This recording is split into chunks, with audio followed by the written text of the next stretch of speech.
ये जो बात है इंडिया धमकियां दे रहा था, वो हम इतनी कमजोर कौम है।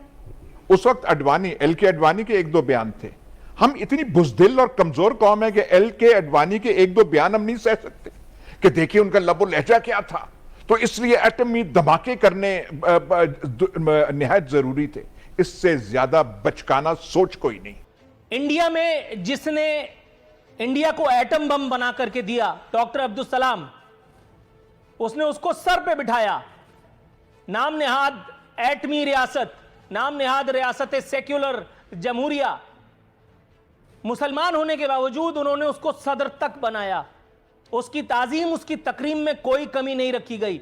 और हमने डॉक्टर अब्दुल कदीर खान को नजरिए जरूरत के सबब कैद तन्हाई बख्शी।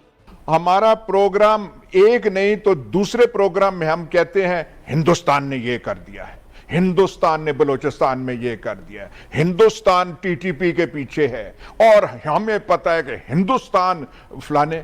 तो इसका मतलब वो फिर हमारा वो डिफेंस नाकाबिले तस्खीर तो ना हुआ ना।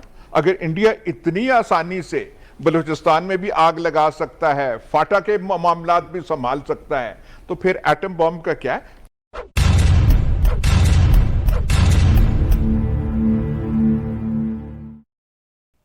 नमस्कार दोस्तों, आप देख रहे हैं सुपर पावर इंडिया न्यूज़। दोस्तों, आज के इस वीडियो में हम देखेंगे पाकिस्तान मीडिया की लेटेस्ट डिबेट।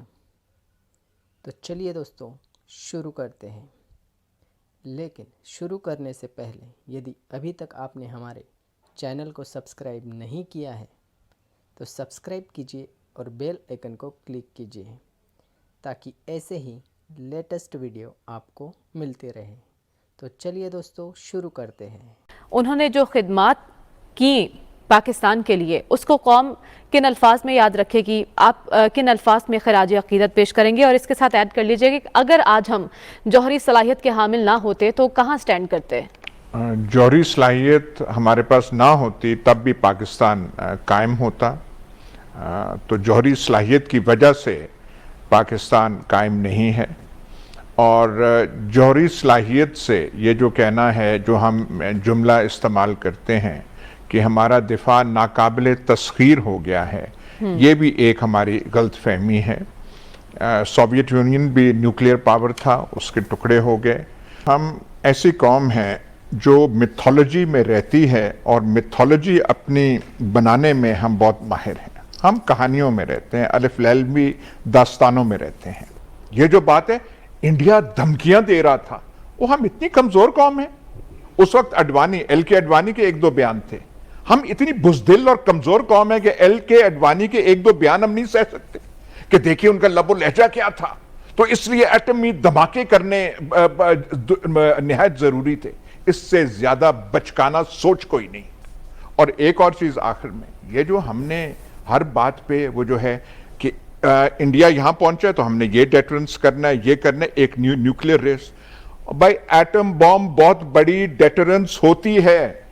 और हमारे जो न्यूक्लियर स्ट्रैटेजिस्ट हैं, तो अब अल्लाह उनसे पनाह दे, जिस किस्म की गुफ्तगू वो करते हैं, इंडिया ने ये कर ली, इंडिया। एक आखिरी बार मुझे आप इजाजत दें। जी जी। दिफा नाकाबिले तस्खीर हो गया। हमारा प्रोग्राम एक नहीं तो दूसरे प्रोग्राम में हम कहते हैं हिंदुस्तान ने यह कर दिया है, हिंदुस्तान ने बलूचिस्तान में यह कर दिया है, हिंदुस्तान टीटीपी के पीछे है और हमें पता है कि हिंदुस्तान फलाने। तो इसका मतलब वो फिर हमारा वो डिफेंस नाकाबिले तस्खीर तो ना हुआ ना। अगर इंडिया इतनी आसानी से बलूचिस्तान में भी आग लगा सकता है, फाटा के मामलात भी संभाल सकता है, तो फिर एटम बॉम्ब का क्या है। नीरज, मैं सबसे पहले आपसे सवाल करना चाहूंगी। आपके वज़ीर-ए-आज़म मोदी जी कहते हैं कि भारत में जमहूरियत कायम है।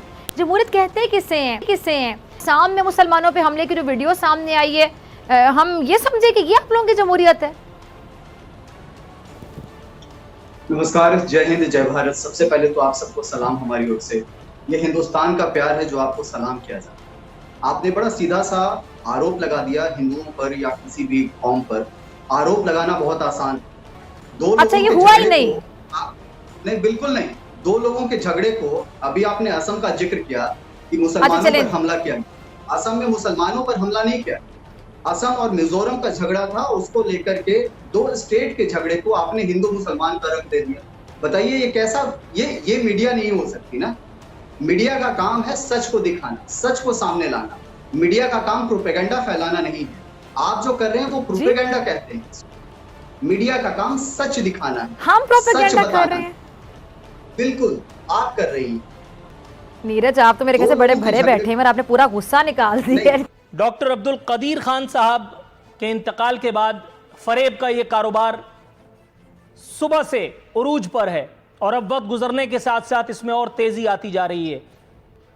डॉक्टर अब्दुल कदीर खान की जिंदगी शायद कुछ और तवील तो नहीं हो सकती थी, लेकिन हम उनकी जिंदगी में ये जो सारी चीजें हमने आखिरी दम तक उनको अता कर दी थी, उनका एहसास महरूमी जो इनके पछतावे की सूरत अभी आपने मुलाहिजा किया, अपनी कौम की बेइज्जती का नौहा पढ़ रहे थे वो सोहेल वड़ाई साहब के साथ। इंडिया में जिसने इंडिया को एटम बम बना करके दिया, डॉक्टर अब्दुल सलाम, उसने उसको सर पे बिठाया। नाम नेहाद एटमी रियासत, नाम नेहाद रियासत सेक्युलर जमहूरिया, मुसलमान होने के बावजूद उन्होंने उसको सदर तक बनाया। उसकी ताजीम, उसकी तकरीम में कोई कमी नहीं रखी गई और हमने डॉक्टर अब्दुल कदीर खान को नजरिए जरूरत के सबब कैद तन्हाई बख्शी।